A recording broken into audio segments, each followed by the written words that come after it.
Pour ceux qui connaissent Lomé, chaque année, à chaque saison des pluies, il y avait des sinistrés.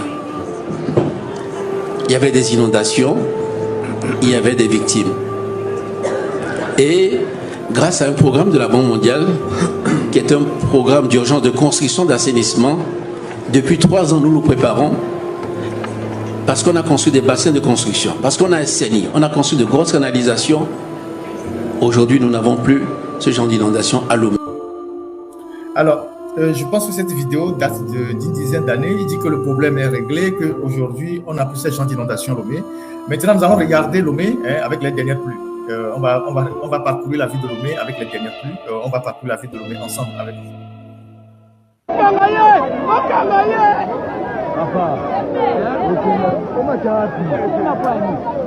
Nous sommes au niveau de l'aéroport.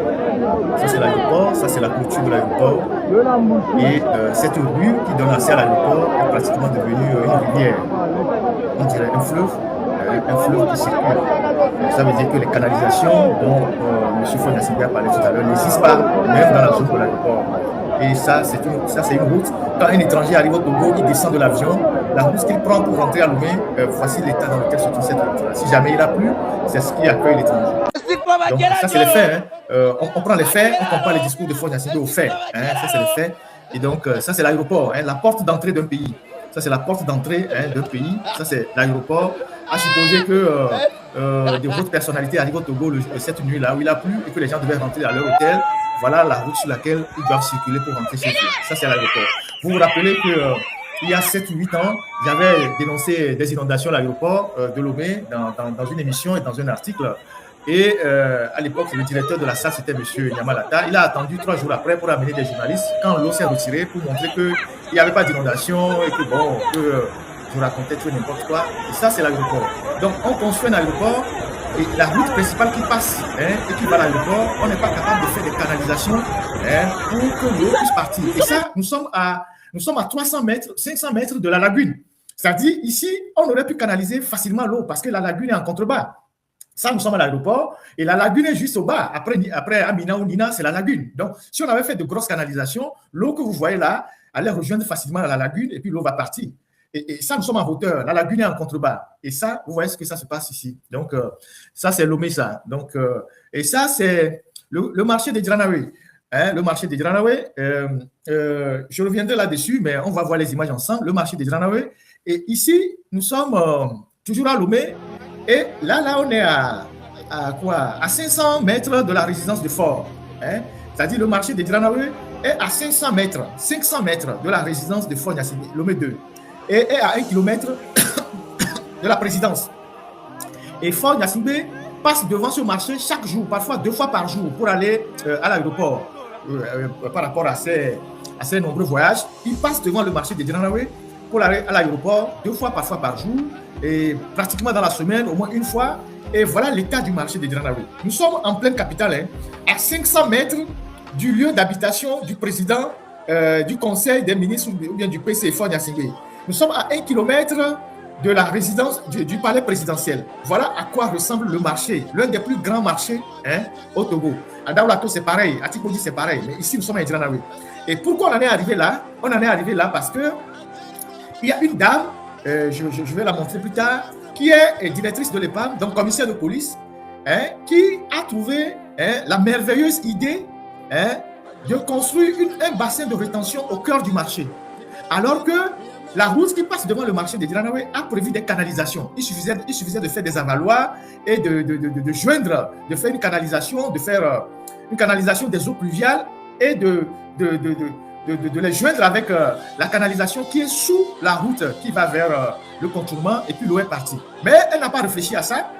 Elle s'est dit, qu'est-ce qu'on fait de façon, je ne sais pas, cela lui est passé par la tête. Donc, elle a décidé de construire un bassin de rétention au cœur d'un marché. Vous imaginez ça? Construire un bassin de rétention au cœur d'un marché. Et donc, depuis qu'on a construit le bassin de rétention dans le marché de Dranaway, tout le marché est inondé. Dès qu'il pleut, tout le marché est inondé. Et ça, c'est les œuvres de celle qui est la directrice de l'EPAB. Et ce marché de construction de la rétention d'eau, il faut voir à qui ils ont remis le marché. Donc, nous sommes ici à Dranaway Et je reviendrai sur cette dame tout à l'heure. Voilà, ça c'est. Et ce marché-là, il est à 500 mètres de la résidence de Fort-Nassimé. Il ne peut pas dire qu'il n'est pas au courant. Et il y a de cela quelques années, on avait déjà écrit des articles sur ce marché-là, avec les mêmes images. 2019, 2017, c'est-à-dire il y a longtemps qu'on dénonce le phénomène. Je vous passais tout à l'heure la une de ces journaux quand on avait écrit les articles. On continue. Ici, nous sommes à Péhénou. Ici, ça c'est un fleuve au cœur de la ville de Lomé, un fleuve artificiel. Nous sommes à Péhénou ici. Ici, nous sommes au niveau du boulevard circulaire ou du 13 janvier. Donc, la route qui va vers la Corée-Sewa. Ce chantier, soi-disant, avait été attribué à une société, je ne sais pas si c'est Soruba, je ne sais pas quoi. Ils ont essayé de dégager les riverains, ils n'ont jamais commencé le chantier. Ça fait partie des chantiers abandonnés. De façon factuelle, nous sommes à Bec. Vous voyez actuellement quelque chose qui est fait dans la ville de Lomé pour éviter les inondations dans quelques semaines. Et tous ceux qui connaissaient ces bâtiments, même les rares chantiers qui ont été ouverts dans les quartiers de Baie, j'en parle régulièrement, par la présidence elle-même. Merci. Par la présidence elle-même. Les chantiers qui ont été ouverts par la présidence elle-même dans les quartiers de Baie, à Corée-Sewa, Bénédicte Kondi, boulevard au Fouet-Boigné, tous ces chantiers sont à l'abandon. Donc, est-ce que selon vous, vous voyez quelque chose qui sera fait demain pour contrer les inondations? Pendant toute la saison sèche qu'on a eu, où on aurait pu entamer de grands travaux, faire de grandes canalisations comme ça a été fait au Bénin, faire des raccordements, l'assainissement dans les quartiers, canaliser l'eau, zéro. Maintenant que la saison de pluie approche, ils vont encore sur les médias, ils font des réunions, ils balancent des conclusions en disant oui, le gouvernement prend des mesures pour faire face aux inondations. C'est quoi les mesures que le gouvernement va prendre pour faire face aux inondations? Les NATS, les cartons de sucre, les sacs de riz, je sais pas, les cartons de spaghettis. C'est ça qu'on va les distribuer aux gens quand les gens seront dans l'eau. Les gens auront les pieds dans l'eau. C'est ça. Parce que derrière ça aussi, c'est un business. Parce qu'il y a ceux qui fournissent les spaghettis, ceux qui fournissent les nattes, ceux qui fournissent l'huile de Nyoto. Donc c'est un réseau aussi qui attend que les gens se retrouvent dans la merde.